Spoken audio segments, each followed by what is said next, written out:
Hey everybody, I'm Doug, that's Connor, and this is the Bethel School District Presents podcast, and we have a really exciting show for you today. We're on location at Cedar Crest Middle School to talk about a pilot program called Youth and Government, and joining us is Dawn Brevick. Dawn is the Association Youth and Government Director with the YMCA of Pierce and Kitsap counties, and Becky Matthews is a teacher here at Cedar Crest, and we also have some students that will join us a little bit later. So Dawn, let's get this started by talking about this really cool program. Can you tell us a little bit more about it and how it ended up here at Cedar Crest Middle School? Yeah, absolutely. Thank you. So the YMCA Youth and Government program got started in Washington State in 1947.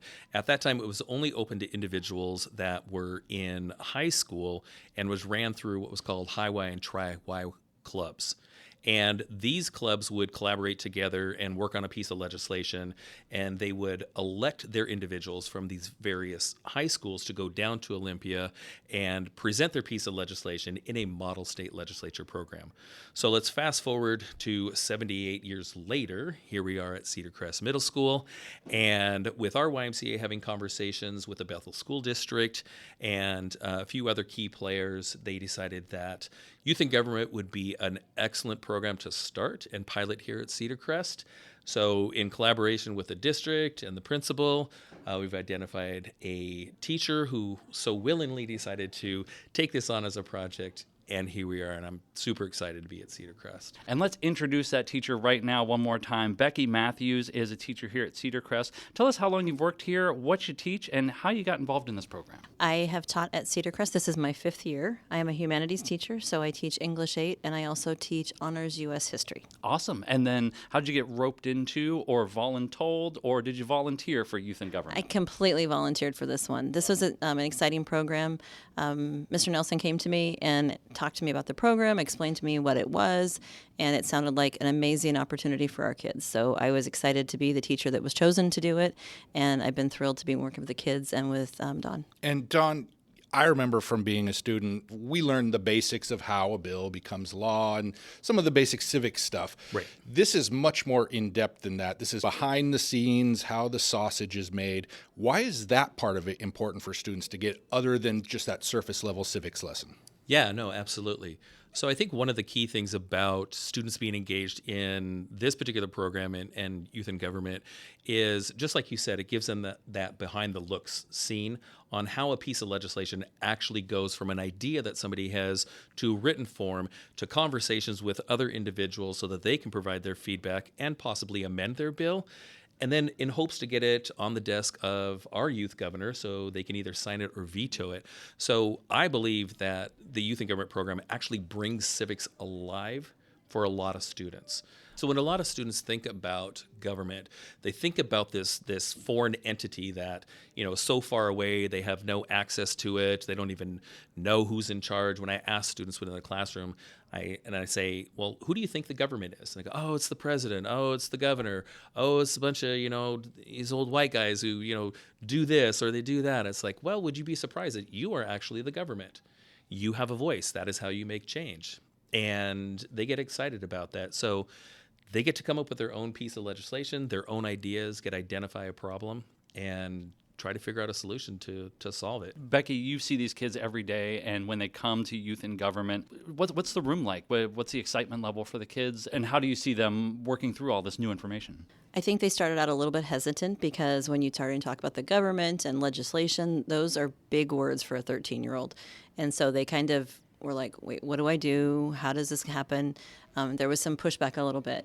The biggest thing that I think has been exciting to watch is kids coming up with ideas, because our 13 and 14-year-olds have amazing ideas about things that we should change. And they were given a completely blank slate, and they were told, what would you change? What would you add? What would you take away? That kind of situation.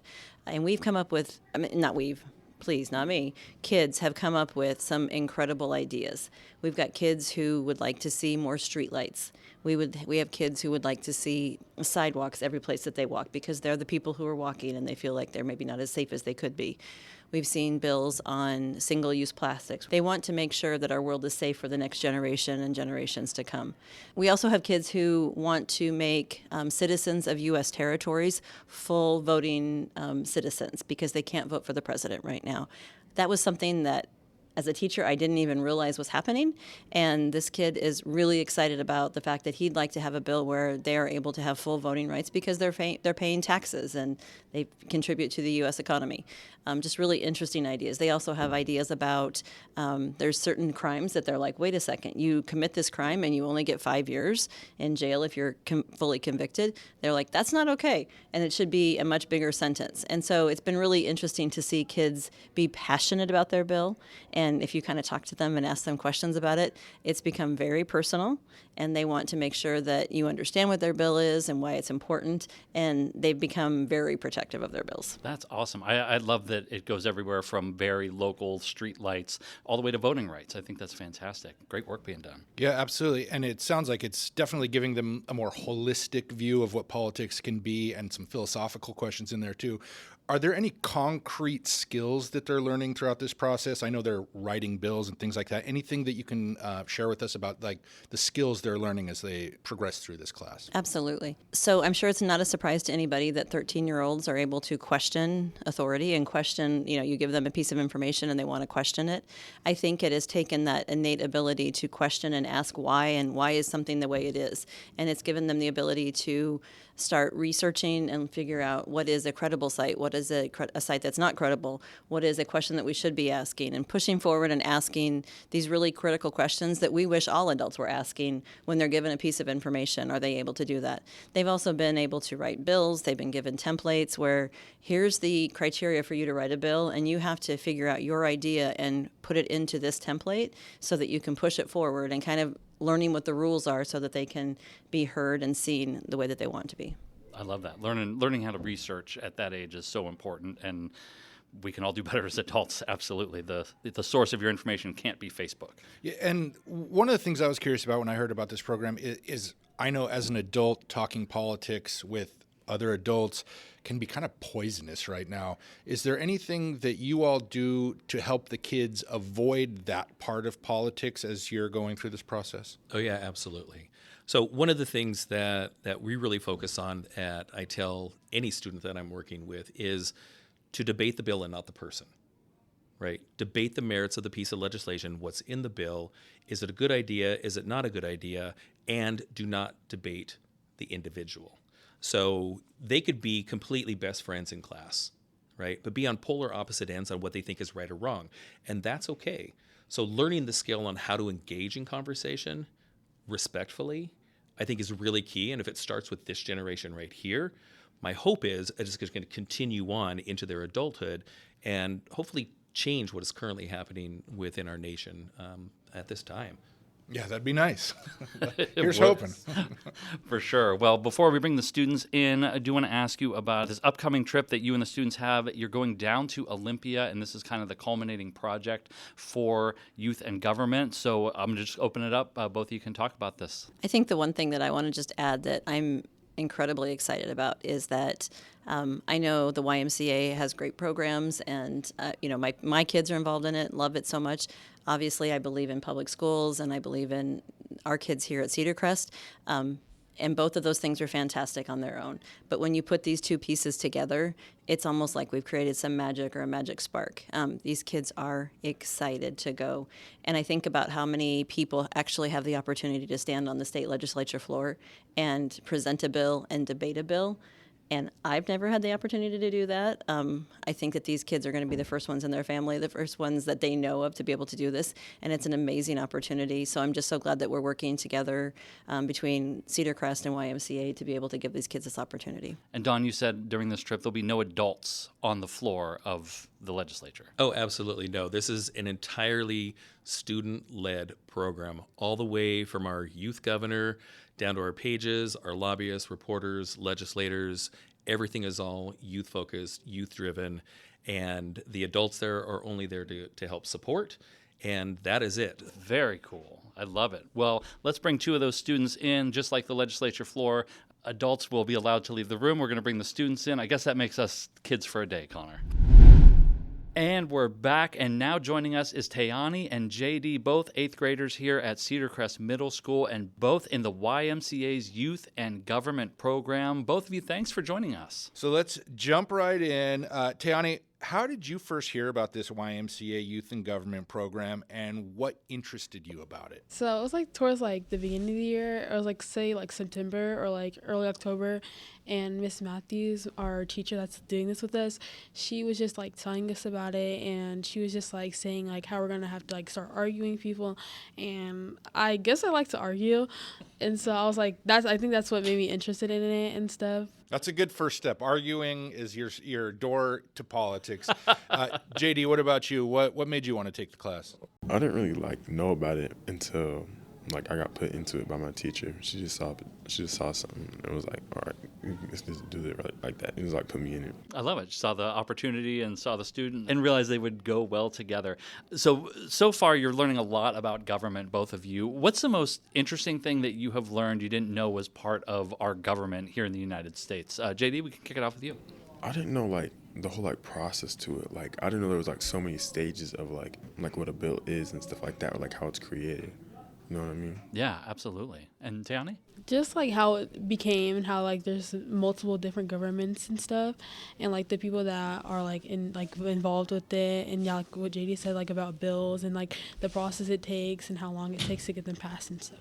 It is complicated stuff, and I'm very glad that students are getting to learn that at a young age. I understand part of the program is doing mock government sessions. Can either of you tell us, or both of you tell us, about what role you've played in those mock sessions? Tayani, we'll start with you. I started off not being vice chair. I started off just a person that would raise their placard and vote, and then a person that also debated their bill. And then that's when I had moved on to vice chair, I think probably February or January. Yeah. JD, what about you? What'd you do in your mock government? So I started off like Tayani. I was just in the crowd, was raising my placard, voting for bills, and presenting my bill too. But then over time, I got promoted to vice chair for a little bit, and then after that, I was the main chair. You know what I mean? As that process moves and you kind of go from one role to the other, do you get more and more comfortable with how it works and what your role specifically is? Yeah. Yeah. What about you, Tayani? Did it seem easier the more you did it? Yeah, it was. I think it was way more easier to be in the crowd. It was easier than being vice chair, because when I first started being vice chair, it was I would stutter up there a lot, and I didn't know how to present my voice. So I think I know how to do that more now. It sounds like an awesome leadership opportunity. Have either of you had other leadership opportunities in school, or is this kind of a first step for you into that? Well, I'm in web right now. Oh, excellent. Yeah, where it's something we help sixth graders and stuff, or just overall everybody in the school, and it's a community building thing. I love that. Yeah, for our listeners, the web program starts before school actually starts. The sixth graders come in, the web leaders like yourself, take them around, do tours of the school, do icebreakers, things like that. It's a really cool program. That's great that you're doing that. I love that. JD, how about you? As far as leadership opportunities go, is this a first for you? Yeah, this is my first time. That's fantastic. And how has that been? Does that push you out of your comfort zone at all, or is it just something you're kind of comfortable with? At first, it was kind of pushing me out of my comfort zone, because I wasn't really used to standing up and stuff like that, or being the main person. I was just normally in the crowd. But now that I've done it for a little bit, I've gotten way more comfortable with being the main person. You know what I mean? Man, I wish I had had that in middle school. I was hiding under desks. Tayani, can you think of any specific issues or bills that you guys have debated during class and share those with us? I know that someone in one of my friends in our class, she's doing a bill where full blood siblings in foster care have to stay together. And I like her bill because I just I've seen stories and I've seen things about siblings getting separated and then reading back decades later, and I just feel like her bill can impact a lot. Absolutely. And earlier in the show we talked to the YMCA leader in charge of this, and he said that sometimes these student bills go on a couple years down the road and become actual bills. That's just super cool. I'm just amazed at the thought you students are putting into this. I'm gonna make fun of myself again, but when I was in middle school, it would be we want a pizza every day in the cafeteria, or these very unimportant issues. The fact that you're doing issues like that is great. JD, for you, what's a bill or issue that you have spoken about? My bill that I wrote, it's about the ban of all tobacco products, because thousands of people are dying from it a year, and my dad's one of the people that struggle with it. So that's one of the things that kind of inspired me to write about it. I love that. One of the hardest things to kick, for sure. And so I guess the big question here is, now that you both have learned quite a bit more about how governments work behind the scenes, are you more or less interested in the government now? I think that I'm more interested in it and like how everything works and like how they like go about things and how they solve problems, because like that's what we're trying to do, and that's why we even like that's why so many of us want to do it and stuff, and that's why so many of us participated in it. Yeah, absolutely. And I can honestly see how you could learn how this works and go, I want nothing to do with that, because it can be complex, it can be slow, it could probably be a little boring sometimes. JD, are you more interested in politics now? Is this something you might pursue learning more about as you grow older? I think it will be, because like I just kind of find it interesting. Like it's like fun to like argue about like stuff and like change like the world or like change America. Well, on that note, later this spring, you both are going to be going down to Olympia and will be arguing on the floor of the state legislature. An amazing opportunity for anybody, and especially as a student. So what are your feelings about that, and what's the thing you're most interested or excited about that opportunity? We'll start with you. I think I'm most interested in like learning like different opinions and like learning how to like agree to disagree with some stuff, because I know like some people, when I first came to this, I was like, no, only my opinion matters and stuff. So like I think that has helped me like agree to disagree with some stuff. I love that. JD, how about you? I'm excited about like to vote on my bill and just and like see like other people's opinions about it and stuff, like, and like I'm excited for like the questions I'm gonna get asked, like really.